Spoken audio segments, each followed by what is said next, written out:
Sa Grand Jewel Ballroom ng Alveo Hotel, maliwanag ang mga fairy light at kumakanta ang kwartet. Pero sa gitna ng kinang ay nandoon si Tala, 9 na taong gulang, nakasuot ng simpleng dilaw na dress na inupahan lang mula sa ukay, pisil ng pisil. Nang mga daliri niya ang maliit na kartulinang may pulang pusong iginuhit gamit ang mumurahing Crayola dahil iyon lang ang kaya ng nanay niyang si Ailing Mercy, ang pinakamatagal na janitress ng hotel at ngayon ay nasa likod, abalang-abala sa pagpunas ng mga baso para siguradong kintab ang lingon ng mga bisita ng taunang Employee Family Night. Kanina pa kabado si Tala dahil sabi ng nanay niya, "Anak, kapag nakita mo si Sir Adrian, yung bagong general manager, ibigay mo yan ha. Thank you card mo yan para sa libreng school supplies na ipinamigay niya sa lahat ng anak ng rank and file." Gusto lang talagang pasalamatan ni Tala ang boss, pero hindi alam ng bata na sa mundong ito, may mga pares ng mata na ayaw makakita ng liwanag mula sa anak ng tagalinis. Nang naghihintay si Tala sa tabi, lumapit ang 4 na batang kasama ng mga supervisor na kapormal, kumikinang ang mga sapatos, pinangunahan ng makulit na Rico, 11, sabay turo sa card. "Ano yan? Invitasyon sa basurahan?" Tumawa ang barkada, humalakhak pati ang mga magulang nila na nasa gilid, at bago pa man makapagsalita si Tala, dumating si Miss Daphne, HR officer na may pulang bestida. Bago tayo magpatuloy sa kwento, i-comment nyo muna kung saang probinsya kayo nanonood. At kung mahilig kayo sa mga ganitong kwento, i-like na ang video, mag-subscribe at itap ang notification bell dahil bukas may isa na namang kwento. Tayong puno ng twist, hindi ka panipaniwala at nakakagulat na ending para sa inyo. Tara, ituloy na natin ang kwento. At taas kilay palagi, sabay singhal. "Ay anak, kapala ni Mercy. Bakit ka nakapasok dito sa front lobby? Dapat nasa staff area kayo." Hindi makatingin si Tala. Ramdam niyang nagiinit ang mukha niya. Pumagit na sana si Teacher Jamie, volunteer sa Kids Corner. Pero pinigilan siya ni Miss Daphne. "Hayaan mo yan para matutong sumunod sa protocol." Sumigaw si Rico. "Picture tayo kasama yung drawing ni Yaya." Hinila ang card mula sa kamay ni Tala. Tinawanan ang simpleng puso. Lumabo ang Crayola sa pawis ng palad niya. Tumulo ang unang luha ng bata. Mula sa malayo, nakita ni Aling Mercy ang gulo. Gusto niyang tumakbo pero hinila siya ng banquet captain. "Mercy, punasan mo tong mesa sa VIP, mamaya na yan." Lumapit pa ang ibang bisita, pati ilang admin staff. May babaeng naka-burgundy gown na lumundag sa chismis at nagsabing, "Huy, ingatan niyo yan, baka may dumi ng mop." Parang gitna ng entablado ang anak niya, habang siya, si Mercy, ay nakakulong sa trabaho at takot mapagalitan kapag iniwan ang tungkulin. Pumito ang MC, senyales na magsisimula na ang awarding ng Random Act of Kindness Contest para sa company kids, na ironically, siyang plano ni Sir Adrian para ma-promote ang values ng kindness. "Mga bata, iwan niyo muna ang toys at pumunta sa harap," sabi ng MC. Napilitan si Rico na isuli ang gusot na drawing kay Tala, pero bago pa maibigay, sinadya pang ibaluktot ng husto. Humagikhik uli ang grupo. Si Tala, halos hindi makahinga, pinilit isalpak sa dibdib ang lukot na papel, pero umangat pa ang index finger ng isang nanay. "Tignan nyo, ganyan pala itsura ng art ng mahihirap." Sumakit ang sikmura ni Tala, parang tinutusok ng malamig na tinidor. Pero nilunok niya, pumila pa rin siya sa harap kasama ng 10 batang may colored folders, LED props at foam boards. Sa gitna ng pagkakandarapan niya, napansin niyang may chocolate stain na pala ang laylayan ng kanyang damit, marahil kumapit mula sa lamesang nilinis ng nanay. "Eyo!" sigaw ng isang dalagitang nakasuot ng maroon. Sa mismong sandaling iyon, dumating si Sir Adrian, katabi si Mrs. Lucinda, president ng foundation. Nakatitig agad ang boss sa magulong pila, pero lalong nanlaki ang mata nang makita si Tala na halos maiyak habang pinupuno ng buwelta ng tawa ang paligid. "Good evening team." Malakas ngunit banayad na bati ni Sir Adrian at agad na kumalat ang katahimikan. Lahat ng mapanghingang tawa na putol parang sinabuyan ng yelo. Umikot ang manager, tinangkilik ang bawat bata, tinatanong kung ano ang ginawa nilang kindness project. Nakapila si Tala sa dulo, yakap ang lukot na card, nanginginig. Maya-maya, turno na niya. Nagulit si Sir Adrian ng, "So young lady, anong ginawa mo?" Hindi umiimik si Tala, nanginginig ang labi, ngunit bago pa man bumuka, sumabat si Miss Daphne.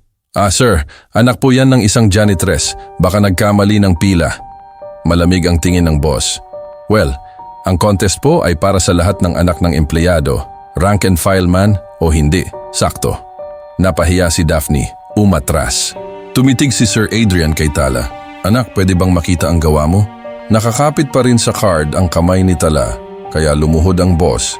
Mahinang hinila ang papel, dahan-dahang binuklat ang lukot, naroon ang pulang puso at sa ilalim, sulating maliliit. "Salamat po sa crayons, ngayon makakapagkulay na po ako ng pangarap." Nanlaki ang mata ni Sir Adrian, tumingin sa paligid. Nakita niya ang grupo ni Rico na nagpipigil ng tawa. Tumingala uli siya kay Tala. "Ikaw ba ang nagsulat nito?" Tumango ang bata, kahit nangingilid ang luha. "Amazing!" Bulong ng boss, sabay tayo at hinarap ang lahat. "Mga kaibigan, narito ang entry na nagpapaalala kung bakit natin ginawa ang event na to. Isang simpleng puso, isang simpleng pasasalamat, pero puno ng wagas na layunin, nilapitan." Niya si Tala, hinawakan sa balikat at tinawag sa mic, "I'm proud of you." Tumingin siya sa MC. Wala mang bonggang art materials, pero ito ang puso ng programa, kaya sa 40 bata na sumali, siya ang pipiliin kong Grand Kindness Champion. Umalingaw-ngaw ang palakpak mula sa mga matitinong bisita, pero yung grupong nag-umpisa ng pangungutya ay natameme. Si Rico napayuko, si Daphne suminghot, at yung ina na tumawa kanina ay nagkunwaring may inaayos sa sapatos. Tinawag sa entablado si Aling Mercy, bakas sa mukha ang gulat at hiya, dala pa ang basang-basahan. "Ma, halika rito," anyaya ni Sir Adrian.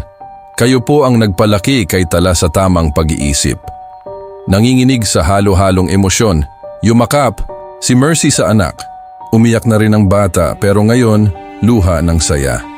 Binigyan sila ng malaking gift certificate para sa buong taon na school allowance plus scholarship pledge hanggang college mula sa foundation. At dagdag ni Sir Adrian, "Simula bukas ililipat ko si Mercy bilang housekeeping trainer, regular position, may mas mataas na sahod at libreng housing subsidy." Nabunot ang buntong hininga ng ina, halos hindi makapaniwala. Sa gilid, sirit ang konsyensya ng mga nanlait. Isang sekretaryang kumutya kanina, ang unang lumapit kay Tala. Umiyak ng sorry. Sunod si Rico at marahang inabot ang bagong set ng colored pens mula sa gift bag niya. "Eto, sa'yo na lang." Tinanggap ni Tala, "Salamat," sabay, ngiti.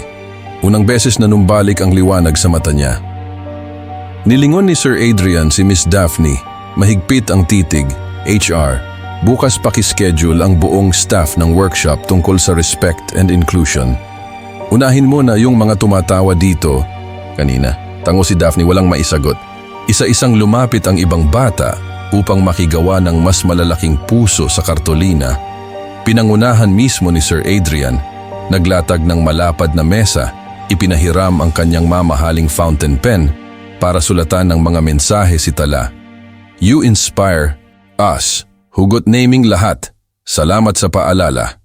Nang matapos ang programa, inilagay ang mga pusong iyon sa isang mural malapit sa entrance ng ballroom. Tila bang bagong pintang universo kung saan ang dating puntirya ng panlalait ay naging sentro ng paghanga. Bago tuluyang magligpit, lumapit si Tala kay Sir Adrian. Kinuyom ang kamay ng boss. "Salamat po, hindi na po masakit." Pinisil ni Adrian ang maliit na kamay ng bata. "Kung may manglait ulit, sabihin mo lang, nandito kami." Sa labas, sumitang ang lamig ng Disyembre. Ngunit sa dibdib ni Tala, ni Aling Mercy, at maski ni Sir Adrian, nag-alab ang init ng kabutihang gumanti sa panghahamak. Habang pauwi sa staff dorm, huminto si Mercy sa footbridge, inalalayan ng anak at sabay nilang tiningnan ang lungsod na puno ng ilaw. "Anak," hikbi ng nanay, "pasensya kung nagkulang si mama." Umiling si Tala, hinugot sa bag ang gusot na card, inayos at muling pinahid. "Hindi po kayo nagkulang, ma. Kung wala kayo, hindi ko malalaman ang ibig sabihin ng tunay na linis. Hindi lang sa sahig, kundi sa puso.